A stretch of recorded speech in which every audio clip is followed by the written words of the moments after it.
Shalom Bapak Ibu Saudara-saudara yang terkasih. Firman Tuhan yang menyapa kita terambil dari Lukas 9 ayat yang ke-57 sampai 62.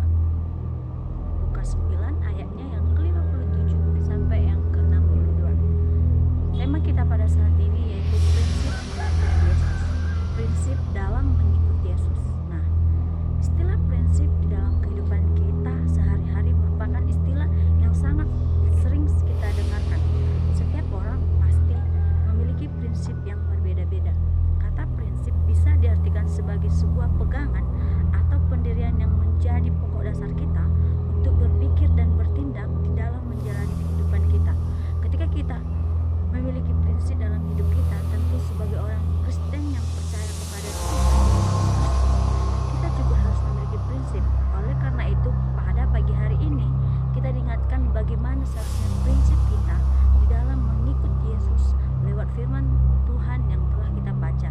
Dan saya akan bagikan ke dalam beberapa bagian. Yang pertama yaitu motivasi yang benar. Kita dapat melihat dalam ayatnya yang ke-57 sampai 58, Lukas mencatat bahwa Yesus melanjutkan perjalanan bersama dengan murid-muridnya.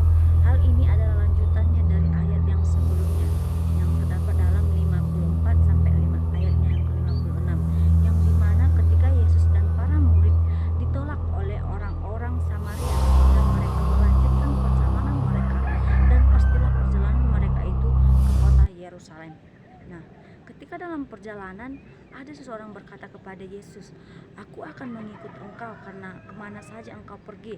Hal ini menjelaskan kepada kita kalau orang yang pertama memiliki kerinduan untuk mengikut Yesus. Jika kita melihat paralelnya dalam Matius 8 ayat 9 dikatakan bahwa orang-orang tersebut adalah seorang ahli Taurat, dan kita melihat perkataannya menunjukkan sikap dan prinsipnya untuk mengikut Yesus kemanapun Yesus pergi. Yesus secara tidak langsung menegaskan bahwa Yesus tidak akan bersenang-senang, dan sepertinya ketika Yesus mengatakan hal itu karena ia tahu ahli Taurat tersebut tidak sungguh-sungguh untuk mengikut Yesus, karena kemungkinan ahli Taurat berpikir Yesus akan pergi ke kota Yerusalem yang besar, maka pastilah dia bisa bersenang-senang bersama Yesus.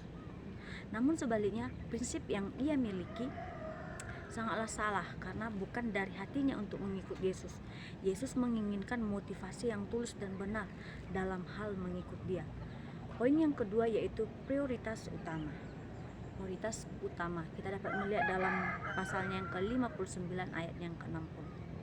Setelah Yesus selesai meresponi orang yang pertama, kemudian Yesus bertanya kepada orang kedua. Dalam Matius 8 ayat 20 dikatakan orang kedua ini ialah salah seorang muridnya. Katanya, "Yesus, ikutlah aku."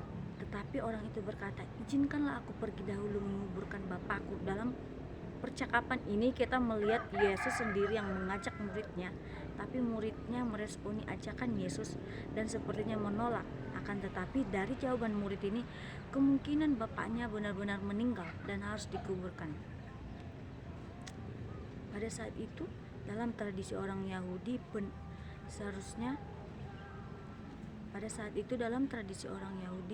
sebuah keharusan.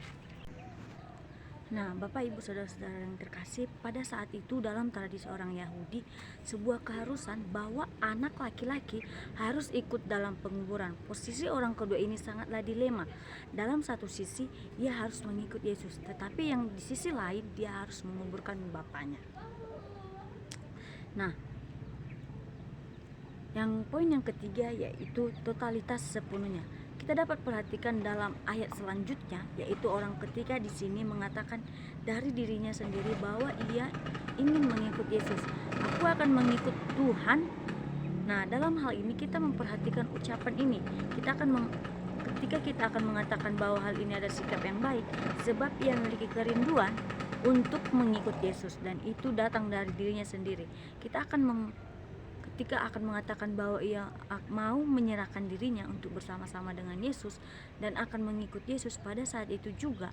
Akan tetapi jika kita melihat pada bahasa aslinya, kata "aku akan mengikut engkau" adalah sesuatu hal yang akan dilakukan pada masa yang akan datang, ya. Nah, artinya ia belum siap mengikut Yesus kapanpun secara khusus pada saat itu benar bahwa ia mau mengikut Yesus, tetapi ia masih memikirkan suatu hal. Ia tidak mengetahui kapan waktunya ia akan mau mengikut Yesus. Nah, saudara-saudara yang terkasih, apa yang kita lihat dalam firman Tuhan ini yaitu ketika kita ingin mau mengikut Yesus, seharusnya kita harus mulai dari dalam diri kita sendiri, bukan karena kita ada keinginan, bukan karena kita memiliki sesuatu tujuan atau sesuatu hal yang ingin kita capai dengan mengandalkan Yesus. Ketika kita ingin bersama Yesus, kita harus mengetahui bahwa mengikut Yesus bukanlah hal yang segampang membalikkan tangan, karena mengikut Yesus adalah hal yang sangat sulit untuk kita lakukan di dalam kehidupan kita. Demikian firman Tuhan pada saat ini. Salam kasih dari saya. Shalom.